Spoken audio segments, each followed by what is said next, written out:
Hello friends, मैं नितेश कुमार आपको IQ ranker HJP में स्वागत करता हूं। मैं आज पढ़ाने जा रहा हूं क्लास 8 का हिस्ट्री चैप्टर 1, जिसका नाम है प्रारंभिक कथन, कैसे, कब और कहां। तारीखें कितनी महत्वपूर्ण होती है। तारीखें कितनी महत्वपूर्ण होती है, इसमें बताया गया है कि जो हिस्ट्री में, इतिहास में जो तारीखें दिया गया होता है वह क्यों इतनी महत्वपूर्ण होती है। क्योंकि हम लोग बार बार कहते हैं कि इतिहास इतना उबाऊ है कि तारीखें रटते रटते परेशानियां होती है। यहाँ पे कह रहा है, एक वक्त था जब इतिहासकार तारीखों के जादू में ही खोए रहते थे। कब किस राजा की ताजपोशी हुई, कब कौन सा युद्ध हुआ, इन्हीं तारीखों पर गर्मा गर्म बहसें चलती थी। आम समझ के हिसाब से इतिहास को तारीखों का पर्याय माना जाता है। इस इतिहास कहने का मतलब है कि यह तारीखों का पर्याय है। आपने भी लोगों को यह कहते हुए सुना होगा, इतिहास तो बहुत उबाऊ है भाई, बस तारीखें रटते चले जाओ। क्या इतिहास के बारे में यह धारणा सही है? इतिहासकार बोलते हैं कि क्या यह इतिहास के बारे में यह धारणा सही है कि इतिहास जो है वो उबाऊ है और इसमें तारीखें हैं और तारीखें जो है हम लोगों को रटना पड़ता है। इसमें कोई शक नहीं कि इतिहास अलग अलग समय पर आने वाले बदलावों के बारे में होता है। जैसे जैसे समय बीतते जाता है उसमें जो बदलाव होता है उसी के बारे में इतिहास जो है वह है। इसका संबंध इस बात से है कि अतीत में चीजें किस तरह की थी और उनमें क्या बदलाव हुआ। ऐसे ही हम अतीत और वर्तमान की तुलना करते हैं, हम समय का जिक्र करने लगते हैं, हम पहले और बाद में की बात करने लगते हैं। रोजमर्रा की जिंदगी में हम अपने आसपास की चीजों पर हमेशा ऐतिहासिक सवाल नहीं उठाते। हम चीजों को स्वाभाविक मानकर चलते हैं, मानो जो कुछ हमें दिख रहा है वह हमेशा से ऐसा ही रहा हो।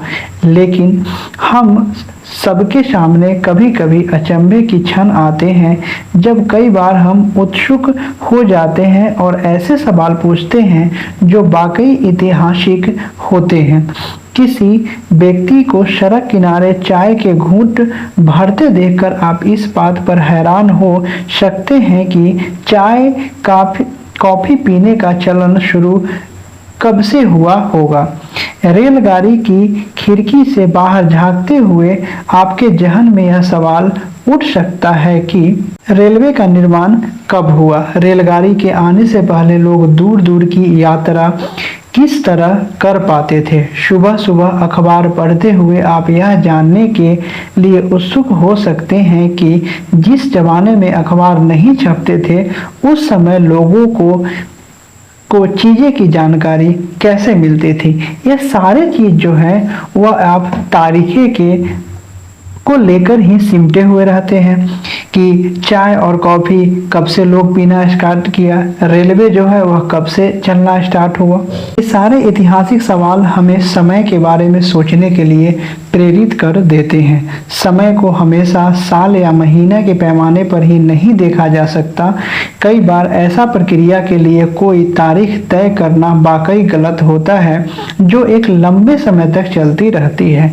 भारत में लोगों ने अचानक एक दिन सुबह सवेरे चाय पीना शुरू नहीं कर दिया था। इसका स्वाद धीरे धीरे ही उनकी जबान पर चढ़ा था। इस तरह की प्रक्रियाओं के लिए कोई स्पष्ट तिथि नहीं हो सकती। इस तरह हम ब्रिटिश शासन की स्थापना के लिए भी कोई एक तिथि नहीं बता सकते। राष्ट्रीय आंदोलन किन दिन शुरू हुआ या अर्थव्यवस्था या समाज में किस दिन बदलाव आए यह बताना भी संभव नहीं है।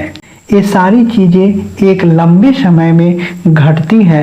ऐसे में हम सिर्फ एक अवधि की ही बात कर सकते हैं, एक लगभग सही अवधि के बारे में बता सकते हैं जब वो एक खास बदलाव दिखाई देने शुरू हुए होंगे। तो फिर लोग इतिहास को तारीखों से जोड़कर क्यों देखते हैं? इस जुड़ाव की वजह है, एक समय था जब युद्ध और बड़ी बड़ी घटनाओं के ब्यौरों को ही इतिहास माना जाता था। यह इतिहास राजा महाराजाओं और उनकी नीतियों के बारे में होता था। इतिहासकार यह लिखते थे कि कौन कौन से साल राजा को ताज पहनाया गया, किस साल उसका विवाह हुआ, किस साल उसके घर में बच्चा पैदा हुआ, कौन से साल उसने कौन सी लड़ाई लड़ी, वह कब मरा और उसके बाद अब कौन सा शासक गद्दी पर बैठा। इस तरह की घटनाओं के लिए निश्चित तिथि बताई जा सकती है और इस तरह के इतिहासों में तिथियों का महत्व बना रहता है। जैसा कि पिछले 2 साल की इतिहास की किताबों में आपने देखा है, अब इतिहासकार बहुत सारे दूसरे मुद्दों और दूसरों सवालों के बारे में भी लिखने लगे हैं। वे इस बात पर ध्यान देते हैं कि लोग किस तरह अपने रोजी रोटी चलाते थे, वे क्यों पैदा करते थे और क्या खाते थे, शहर कैसे बने और बाजार किस तरह फैले, किस तरह रियासतें बनी, नए विचार पनपे और संस्कृति का समाज किस तरह बदले। कौन सी तारीखें? कुछ तारीखों को महत्वपूर्ण मानने का पैमाना क्या होता है? हम जो तारीखें चुनते हैं, जिन तारीखों के इर्द गिर्द हम अतीत की कहानी बुनते हैं, वो अपने आप में महत्वपूर्ण नहीं होता। वो इसलिए महत्वपूर्ण हो जाती है क्योंकि हम कुछ खास घटनाओं को महत्वपूर्ण मानकर चलने लगते हैं। अगर अध्ययन का विषय बदल जाता है, अगर हम नए मुद्दों पर ध्यान देने लगते हैं, तो महत्वपूर्ण तारीखें भी बदल जाती हैं। एक उदाहरण पर विचार कीजिए। भारत में ब्रिटिश इतिहासकारों ने जो इतिहास लिखे, उनमें हर एक गवर्नर जनरल का शासनकाल महत्वपूर्ण है। ये इतिहास प्रथम गवर्नर जनरल वारेन हेस्टिंग्स के शासन से शुरू होते थे और आखिरी वायसराय लॉर्ड माउंटबेटन के साथ खत्म होते थे। अलग अलग अध्यायों में हम दूसरे governor general Hastings, Wellesley, Bentinck, Dalhousie, Canning, Lawrence, Lytton, Ripon, Curzon, Hardinge, Irwin के बारे में भी पढ़ते हैं। इस इतिहास में गवर्नर जनरलों और वायसरायों का भी कभी न खत्म होने वाला सिलसिला ही छाया रहता था। इतिहास की इन किताबों में सारी तारीखों का महत्व इन अधिकारियों, उनकी गतिविधियों, नीतियों, उपलब्धियों के आधार पर ही तय होता था। यह ऐसा था मानो इन लोगों के जीवन के बाहर कोई ऐसी चीज नहीं थी जिसे जानना महत्वपूर्ण हो। इन लोगों के जीवन का क्रम ब्रिटिश भारत के इतिहास में अलग अलग अध्यायों का विषय बन जाता था। इस प्रक्रिया में हम सिर्फ उन घटनाओं पर जोर देते हैं जो उस कहानी को पेश करने में मददगार होती है। जो इतिहास गवर्नर जनरलों के जीवन के इर्द गिर्द चलता है, उसमें भारतीयों की गतिविधियां कोई मायने नहीं रखती, उनके लिए वहां कोई जगह नहीं होती। तो फिर क्या किया जाए? जाहिर है हमें अपने इतिहास का एक अलग खाका बनाना पड़ेगा। इसका मतलब यह है कि अब तक जिन तिथियों को महत्व दिया जा रहा था, वह महत्वपूर्ण नहीं रहेगी। हमारे लिए नई तिथियां महत्वपूर्ण हो जाएगी। हम अवधियां कैसे तय करते हैं? 1817 में स्कॉटलैंड के अर्थशास्त्री और राजनीतिक दार्शनिक जेम्स मिल ने 3 विशाल खंडों में a history of British India, British Bharat का इतिहास नामक एक किताब लिखी। इस किताब में उन्होंने भारत के इतिहास को हिंदू, मुस्लिम और ब्रिटिश इन 3 कालखंडों में बांटा था। यहाँ पे क्वेश्चन बनता है कि एक अर्थशास्त्री थे स्कॉटलैंड के, जिनका नाम था जेम्स मिल। जेम्स मिल ने हमारे इतिहास को 3 कालखंडों में बांटा था। वह कालखंड था हिंदू, मुस्लिम और ब्रिटिश। कहने का इनका मतलब था कि पहला जो समय था वह पहला कालखंड में हिंदू शासक हुआ करता था, दूसरे कालखंड में मुस्लिम शासक हुआ करता था और तीसरे कालखंड में ब्रिटिश शासन किए। कालखंडों के इस निर्धारण को ज्यादातर लोगों ने मान भी लिया। क्या आपको भारतीय इतिहास को समझने के लिए इस तरीकों में कोई समस्या दिखाई देती है? इतिहास को हम अलग अलग कालखंडों में बांटने की कोशिश क्यों करते हैं?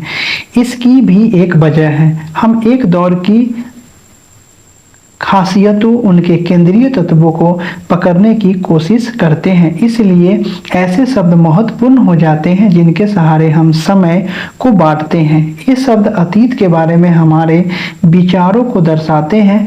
वे हमें बताते हैं कि एक अवधि से दूसरी अवधि के बीच आए बदलावों का क्या महत्व होता है।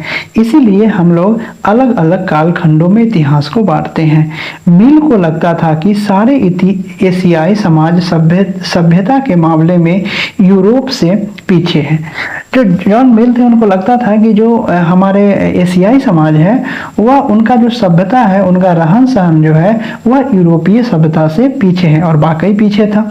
इतिहास की उनकी समझदारी ये थी कि भारत में अंग्रेजों के आने से पहले यहाँ हिंदू और मुसलमान तानाशाहों की ही राज चलता था।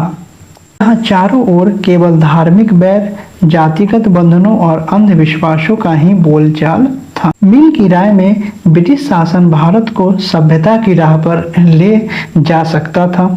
इस काम के लिए जरूरी था कि भारत में यूरोपीय शिष्टाचार, कला, संस्थानों और कानूनों को लागू किया जाए। मिल ने तो यहाँ तक सुझाव दिया था कि अंग्रेजों को भारत के सारे भूभाग पर कब्जा कर लेना चाहिए ताकि भारतीय जनता को ज्ञान और सुखी जीवन प्रदान किया जा सके। उनका मानना था कि अंग्रेजों की मदद के बिना हिंदुस्तान प्रगति नहीं कर सकता। इतिहास की इस धारणा में अंग्रेजी शासन प्रकृति और सभ्यता का प्रतीक था। अंग्रेजी शासन से पहले सारा अंधकार का दौर था। क्या इस तरह की धारणा को स्वीकार किया जा सकता है?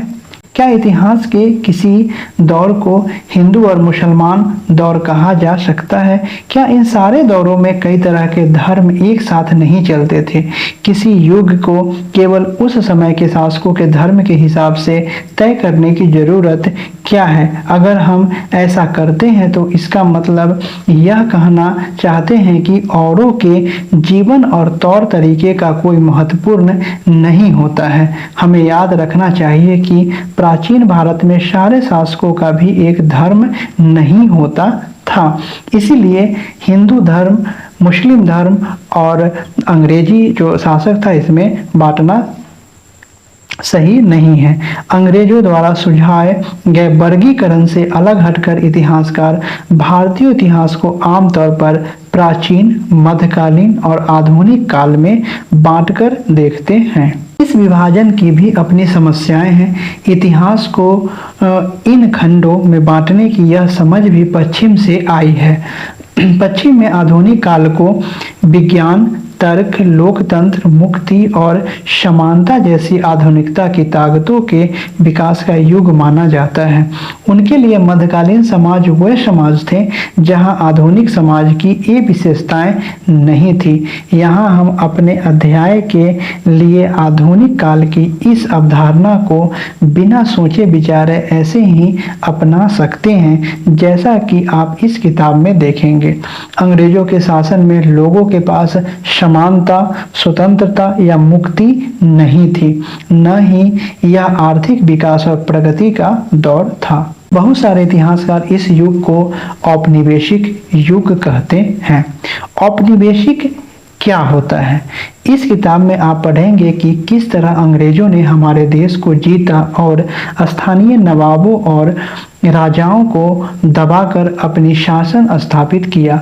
आप देखेंगे कि किस तरह उन्होंने अर्थव्यवस्था व समाज पर नियंत्रण स्थापित किया, अपने सारे खर्चों को निपटाने के लिए राजस्व वसूल किया, अपनी जरूरत की चीज़ों को सस्ती कीमत पर खरीदा, निर्यात के लिए महत्वपूर्ण फसलों की खेती कराई और इन सारी कोशिशों के कारण क्या बदलाव आए।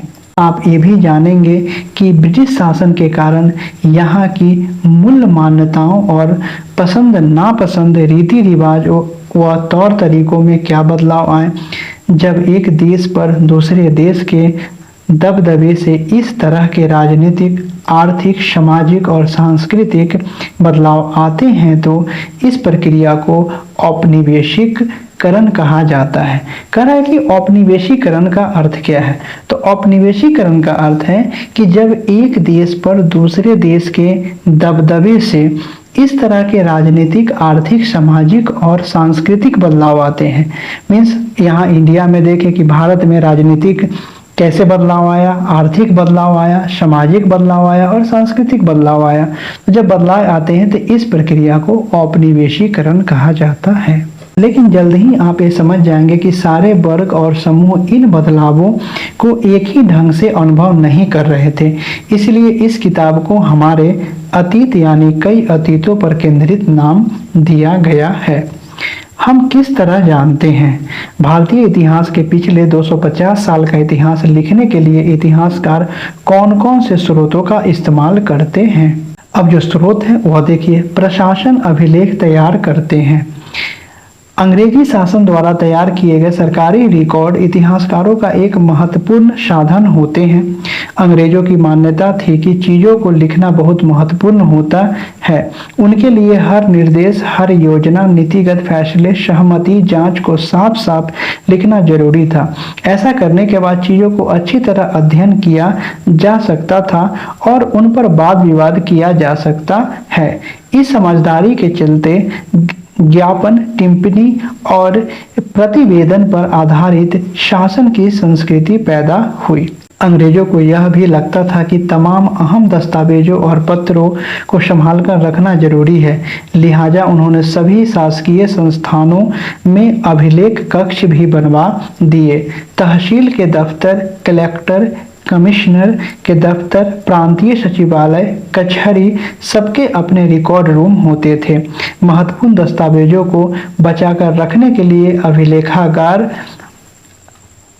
आर्काइव और संग्रहालय जैसे संस्थान भी बनाए गए।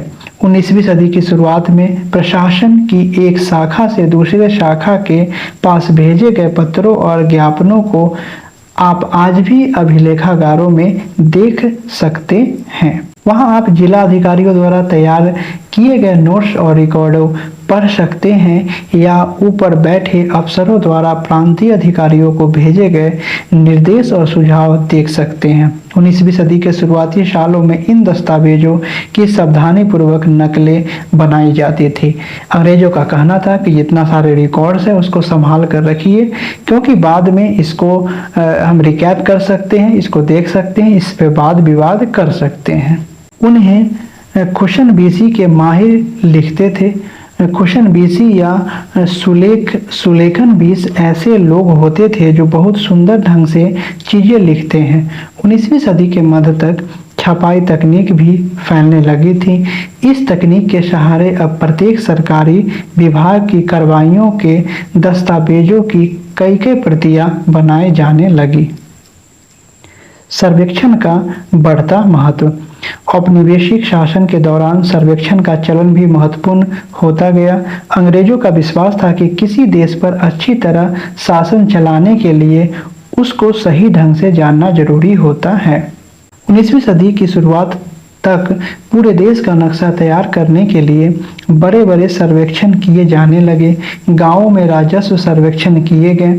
इन सर्वेक्षणों में धरती की सतह, मिट्टी की गुणवत्ता, वहां मिलने वाले पेड़ पौधे और जीव जंतुओं तथा स्थानीय इतिहासों व फसलों का पता लगाया जाता था।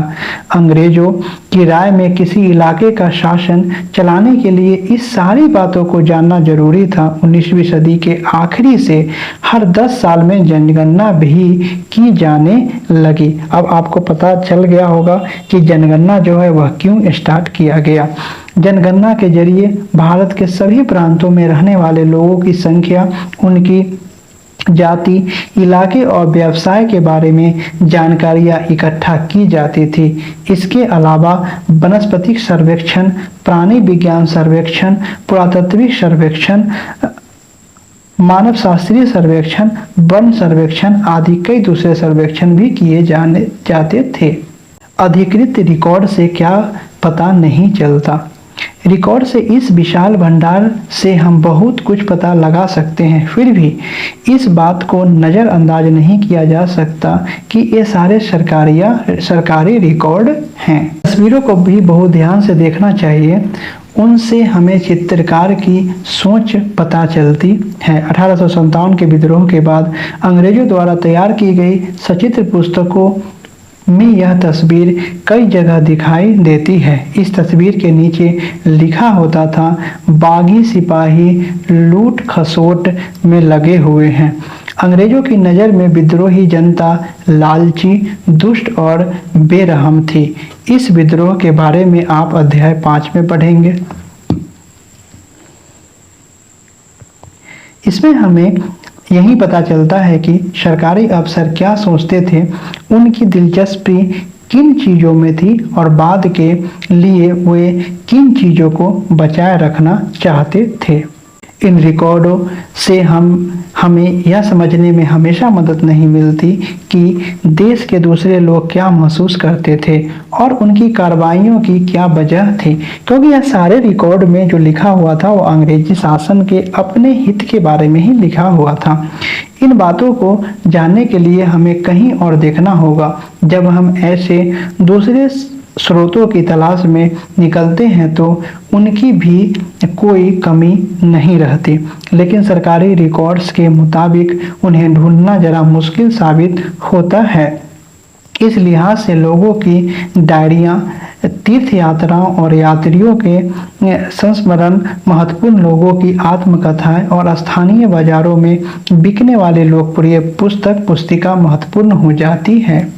जैसे जैसे छपाई की तकनीक फैली, अखबार छपने लगे और विभिन्न मुद्दों पर जनता में बहस भी होने लगी। नेताओं और सुधारकों ने अपने विचार को फैलाने के लिए लिखा, कवियों और उपन्यासकारों ने अपनी भावनाओं को व्यक्त करने के लिए लिखा, लेकिन ये सारे स्रोत उन लोगों ने रचे हैं जो पढ़ना लिखना जानते थे। इनसे यह पता नहीं लगा सकते कि आदिवासी और किसान, खादानों में काम करने वाले मजदूर या सड़कों पर जिंदगी गुजारने वाले गरीब किस तरह के अनुभवों से गुजर सकते थे। लेखक का कहना है कि जो लोग भी यह सारे चीज लिखते थे वह पढ़े लिखे थे, और जो लोग लिखते थे वो अपना अनुभव को शेयर करते थे।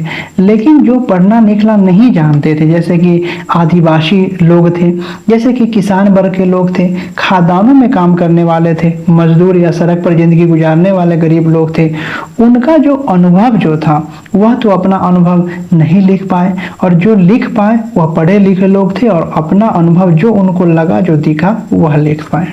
अगर हम थोड़ी और कोशिश करें तो हम इस बात में बारे में भी जान सकते हैं। जैसे जैसे आप इस किताब को आगे पढ़ेंगे आपको यह बात समझ में आने लगेगी। यह चैप्टर समाप्त हुआ, लेकिन इसके जो महत्वपूर्ण इससे जो क्वेश्चन बन सकते हैं, जो कि हमारे कॉम्पिटिटिव एग्जाम के लिए महत्वपूर्ण है, उसको हम लोग देखते हैं। यहाँ पे कह रहा है कि ब्राह्मण ब्रिटेनियों को शास्त्र भेंट कर रहे हैं। जेम्स रेनेल द्वारा तैयार किए गए पहले नक्शे का आवरण चित्र। यहाँ पे जो पिक्चर दिखाया गया है, फोटो दिखाया गया है, उसके बारे में कहा गया है। यहाँ पे यह प्रश्न बनते हैं कि जो सबसे पहले नक्शा जो तैयार किए वह नक्शा किसने तैयार किया? तो जेम्स रेनेल जो थे वह सबसे पहले नक्शे का आविष्कार किया। दूसरा क्वेश्चन है कि 1782 में रॉबर्ट क्लाइव ने रेनेल को हिंदुस्तान के नक्शे तैयार करने के लिए सौंपा था। यहाँ पे कह सकता है कि सबसे पहले किसने रेनेल को नक्शा तैयार करने के लिए सौंपा था? तो यहाँ पे रॉबर्ट क्लाइव सोचा था। कब सौंपा था? तो 1782 में सौंपा था। भारत पर अंग्रेजों की विजय के समर्थक रेनेल को वर्चस्व स्थापित करने की प्रक्रिया में नक्शे तैयार करना बहुत महत्वपूर्ण लगता था। इस तस्वीर में दिखाया गया है कि भारत के लोग स्वेच्छापूर्ण अपने प्राचीन पवित्र ग्रंथ ब्रिटिश सत्ता के प्रतीक ब्रिटानिया को सौंप रहे हैं, मानो वे उसे भारतीय संस्कृति की रक्षा के लिए आने वाला आग्रह कर रहे हो। तो यहाँ पे क्वेश्चन बन रहा है कि सबसे पहले नक्शा कौन तैयार किया? तो जेम्स रेनेल ने तैयार किया। कब तैयार किया? तो 1872 में रॉबर्ट क्लाइव ने रेनेल को हिंदुस्तान की नक्शे तैयार करने के लिए सौंपा। दूसरा क्वेश्चन यह बन रहा है कि प्रथम गवर्नर जनरल कौन था? तो प्रथम गवर्नर जनरल जो थे बारे हेस्टिंग्स थे। और आखिरी वायसराय कौन थे? तो आखिरी वायसराय लॉर्ड माउंटबेटन थे। तीसरी क्वेश्चन बन सकता है कि स्कॉटलैंड के निवासी जो जेम्स मिल थे उनके बुक का नाम क्या था? तो उनका बुक का नाम था ए हिस्ट्री ऑफ ब्रिटिश इंडिया। और इसी में यह जेम्स मिल जो थे वह इतिहास के भारतीय इतिहास को 3 भागों में बांटे थे, हिंदू, मुस्लिम और ब्रिटिश। ये भी पूछ सकता है कि जेम्स मिल ने भारतीय इतिहासों के कितने भागों में बांटे थे और वह कौन कौन भाग था? तो जेम्स मिल ने भारतीय इतिहासों को 3 विशाल खंडों में बांटे थे और वह विशाल खंड जो था वह हिंदू, मुस्लिम और ब्रिटिश, यह 3 खंडों में बांटे थे। यहाँ से क्वेश्चन बनाया जा सकता है कि भारतीय राष्ट्रीय अभिलेखागार और राष्ट्रीय संग्रहालय जो है कब बना? तो यह 1920 में बना और 1920 में बना और यह कहाँ पे है?